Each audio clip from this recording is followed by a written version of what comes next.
I think you're in a very unique situation where you understand both the United States and Chinese, how things works. If there's an opportunity for you to talk to American, what would you tell them about China and the way Chinese do things and the Chinese values? How would you describe to the American people about what you know, what you see in China?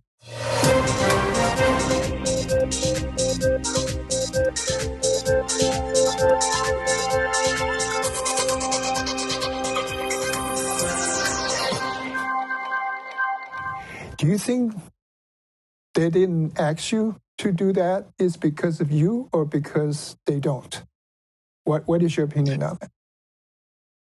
Well, I think that there have been, because there have been times when things are quite sensitive, but it's not so much on the foreign side. All right. I think it's mostly internal side. They'll say, oh, this is a very hot topic, for instance, Xinjiang or Hong Kong or some political scandal and things like that. And I think there is definitely, well, I don't think there is. I know there is holding back.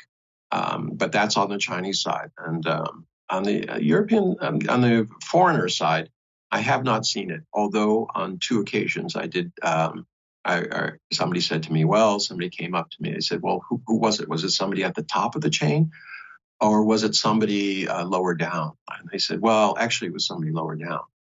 One of the things that's very difficult about the Chinese system is that it's a silo. Everybody's looking up at their boss and their boss is looking at their boss.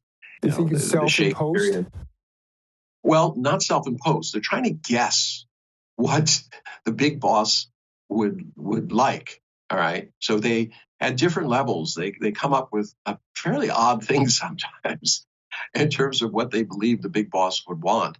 But I personally believe that that's responsible for a lot of the miscommunications that go out. They actually do more harm than good because it leaves a sour taste, I think. My experiences with people at the top of the power structure in China is that they're very bright, very polished, very thoughtful.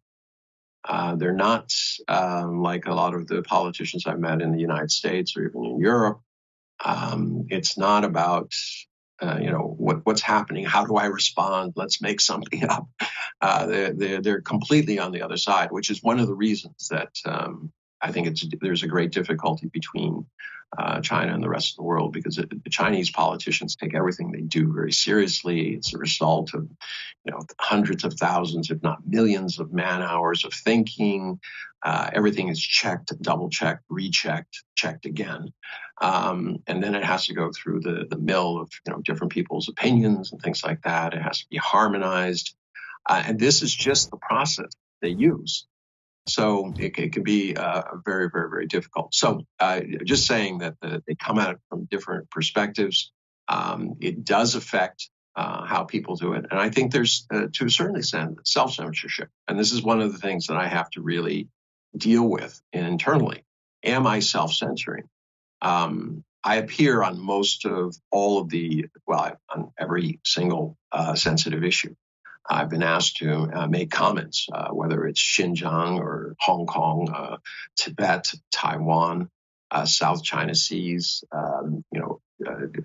international debt diplomacy, you name it. I've done it, and I always start out and says, well, what is important about this, and how do I present a perspective? Because I don't speak for the Chinese government, but I try to figure out what is their perspective, what is behind what they're doing. Are they just, an arbitrary, uncaring dictatorship that runs around torturing people and killing them and has no plan to do something better? Or are they a thoughtful, long-visioned group who subject to political pressures, but is trying to achieve something that's sustainable and works long-term? Generally, I find that it's on the other side. That is not to say that there are not plenty of controversies, that there isn't plenty of corruption, although much less these days. it's not a perfect system. And I worry about that when I go on. I do not want to present China as, quote, this is what everybody should be doing. It's not. What China does is appropriate for China. And, they have their own problems to solve. And I have to try really hard to make sure that I'm not presenting China as some sort of panacea, but still trying to express what the underlying logic or approach that they're trying to do.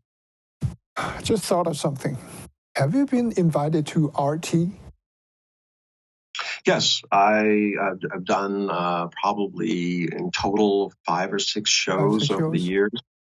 Mm-hmm. I don't take money from RT. I don't take Press TV, which is Iran, Turkey, all of these things, simply because I don't want people to say, "Oh, well, he's just doing it for money." Yeah, I watch those stations often as well. Mainly is because I want to see a different perspective on different issues. Because people always say RT is Russia controlled or Russia owned, or they use that kind of term to associate RT. Therefore, RT is a propaganda machine. And as a result, RT says we do not ask our guests to say something or not say something.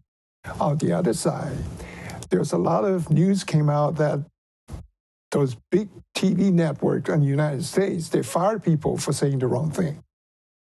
So, so what do you say about that? Well, I mean, one of the favorite tricks today is to accuse other people of doing exactly what you're doing in an effort to deflect attention from it. But to be clear, though, I mean, RT is still it's financed by the government. So is Xinhua, CCTV, etc., BBC. I mean, there's a tremendous number of stations, TRT, et cetera, that are financed by the government. There's a certain amount of influence. What you have in America, Australia, and England are people who, and I'll say this unabashedly, people who have used the media as a means of creating power. And I would point directly to Rupert Murdoch for this. It's brilliant. But brutal. He wanted to impose his views and to build a political machine that could reward him in other ways. And at one time or another, he controlled Australia, England, and America, 3 out of 5 eyes.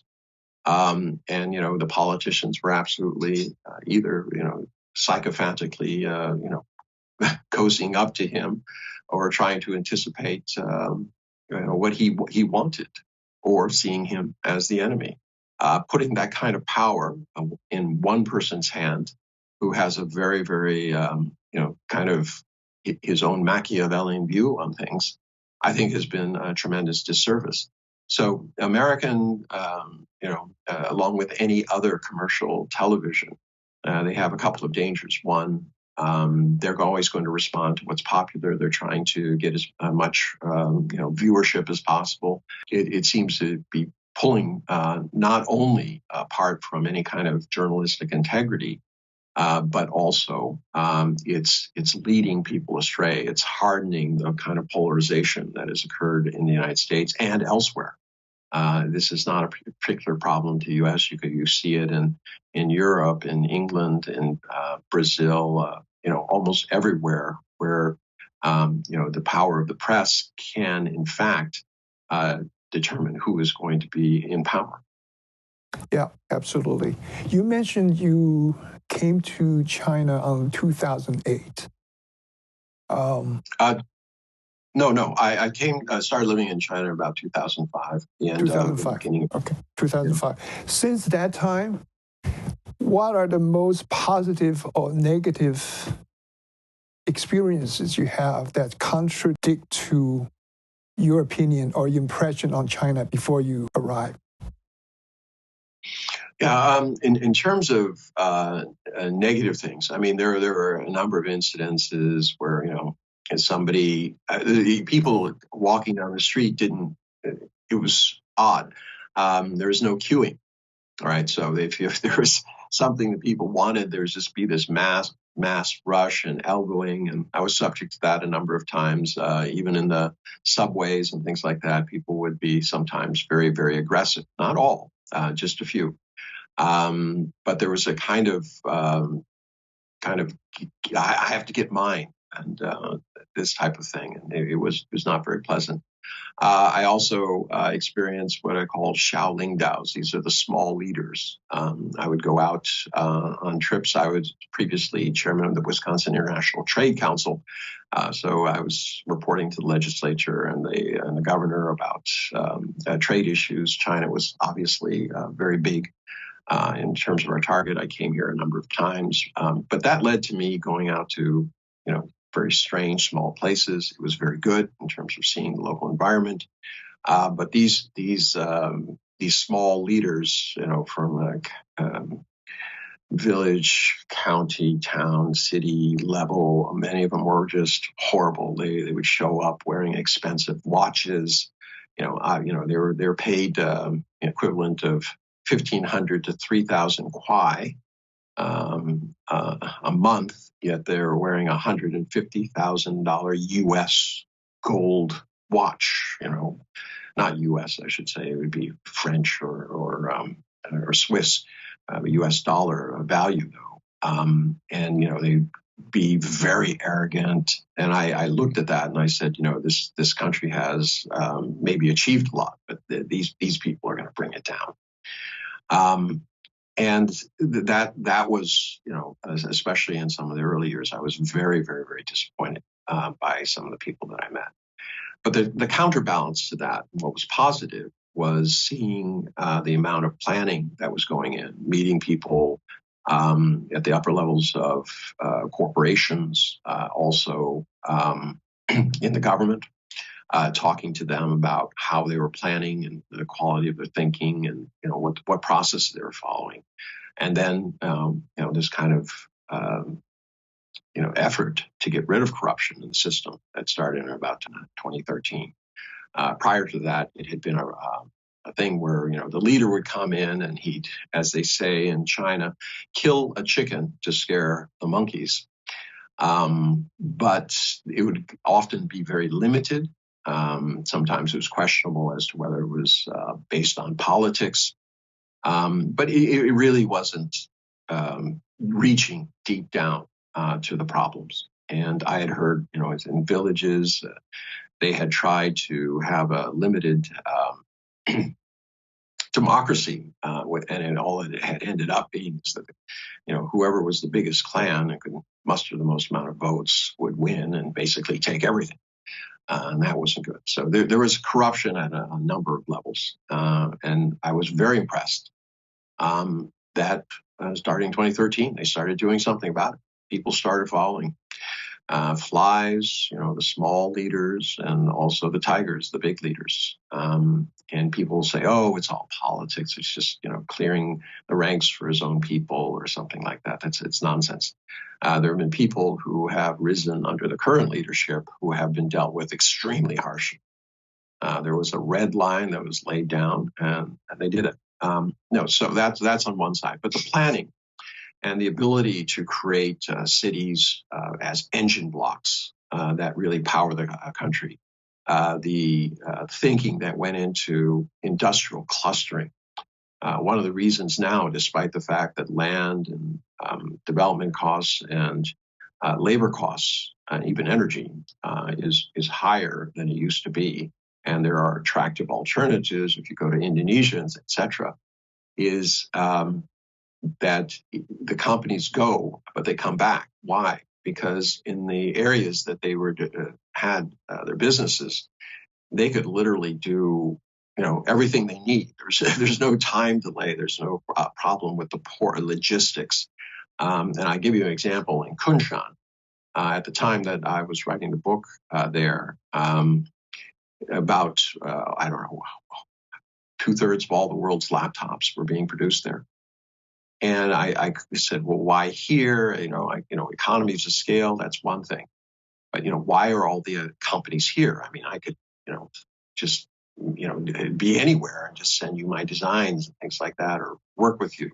on my designs. I said, no, they're here because they can prototype something in an afternoon that would take a company that was not connected the way they were, maybe 6 months to a year. And by that, I mean, if you wanted a screen, you could go across the street. If you wanted a motherboard, go across the other street. If you wanted a camera, digital camera, you could go there. If you needed somebody who did plastic molding to create something for you, they could prototype you within a few days. So as a result, they became extremely efficient, much closer to the market. The competition was there. So I looked at these different areas where it was planning, it was execution, and it was attention to how government was trying to reform itself and keep itself on track. And I was very impressed by that. So there are always positive and negatives.